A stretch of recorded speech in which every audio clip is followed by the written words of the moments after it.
कृष्णम वंदे जगद्गुरुम। भगवान की दया है, भगवत गीता का चिंतन मेरा चलते रहता है। भगवत गीता के एक श्लोक की ओर जब मैं मुड़ता हूँ तो मुझे ज्ञानेश्वर महाराज की याद आती है। अहंकारम बलम दर्पम कामम क्रोधम परिग्रहम विमुच्य निर्मम शांतो ब्रह्म भूयाय कल्पते। इस भगवत गीता के श्लोक पर व्याख्यान करते हुए महाराज कहते हैं कि यहाँ पर अहंकार का नाम भगवान ने पहले इसलिए लिया कि वह सारे विकारों का सेनापति है। अहंकार सभी विकारों का सेनापति है। इस बात को तो हम अपने जीवन में भी अनुभव करते ही हैं, सब लोग करते हैं, क्योंकि ये अहम हम सब लोगों को अत्यंत प्रिय है। अपने भीतर स्वाभिमान होना यह अच्छी बात है, लेकिन अहंकार हमारे जीवन का नाश करता है।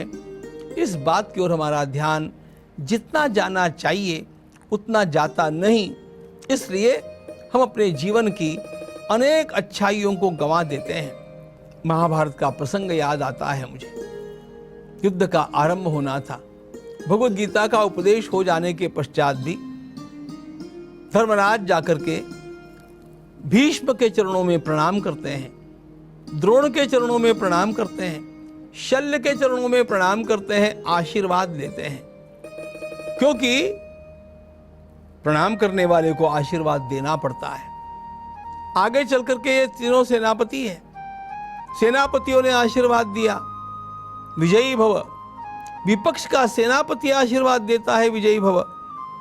यह सुनकर के मुझे कल्पना उठी, यदि दुर्योधन भी जाकर के धर्मराज के प्रणाम करता तो धर्मराज को भी आशीर्वाद देना पड़ता, विजयी भव, तो युद्ध का परिणाम कुछ और ही हो जाता। लेकिन ये दुर्योधन नहीं कर पाया, क्योंकि अहंकार, अकड़, इस अकड़ ने दुर्योधन को मारा। इस अहंकार ने दुर्योधन को समाप्त कर दिया। उसके पूरे कुल का नाश केवल इस एक अहंकार से हुआ। जाने दीजिए, 5000 वर्ष पहले के दुर्योधन से हमें क्या मतलब है? हमें मतलब है अपने भीतर के दुर्योधन से। बंधुओं, सोच लो अपने भीतर ये अकड़ कितनी है, मैं कितना अहंकारी हूं। मनुष्य अपने को अहंकारी मानता नहीं, लेकिन वो होता है, और यह अहंकार उसे इतना प्रिय है कि उसको जरा भी ठेस न पहुंचे, इसके लिए वो सावधान रहता है।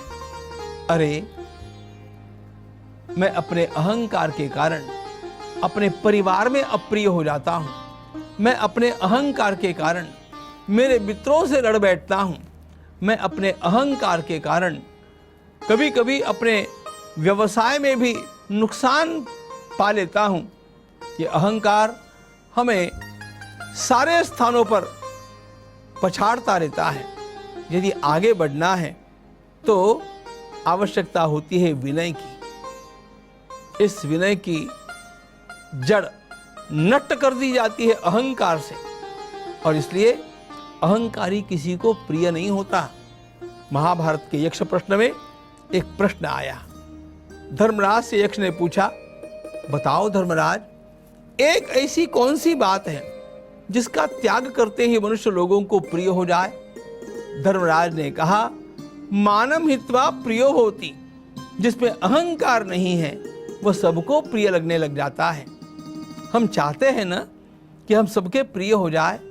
हम चाहते हैं ना, चाहे मेरे परिवार के लोग हो, चाहे मेरे नौकर चाकर हो, चाहे मेरे ऑफिस के कार्यकर्ता हो, चाहे मेरे सामाजिक बंधु हो, चाहे मेरे व्यावसायिक समान धर्मी लोग हो, मैं सब में प्रिय हो जाऊं, ऐसे लगता हो तो इस अहंकार को तिलांजलि देना यह सबसे पहली आवश्यक बात है।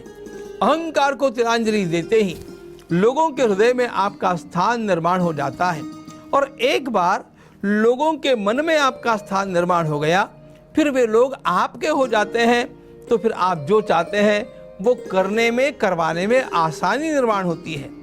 आइए, परमात्मा की हम सब लोगों के ऊपर सबसे बड़ी दया तभी मानना जब मैं इस अहंकार नाम के शत्रुओं से मुक्त हो जाऊं। इस अहंकार ने मुझे बड़ा छला, मैं इस अहंकार से मुक्ति पाऊं।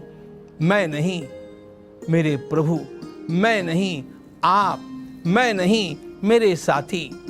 मैं कहना छोड़ दो, हम कहना आरंभ करो। अपने आप सफलता के मार्ग पर आगे ही आगे बढ़ते जाएंगे हम। धन्यवाद।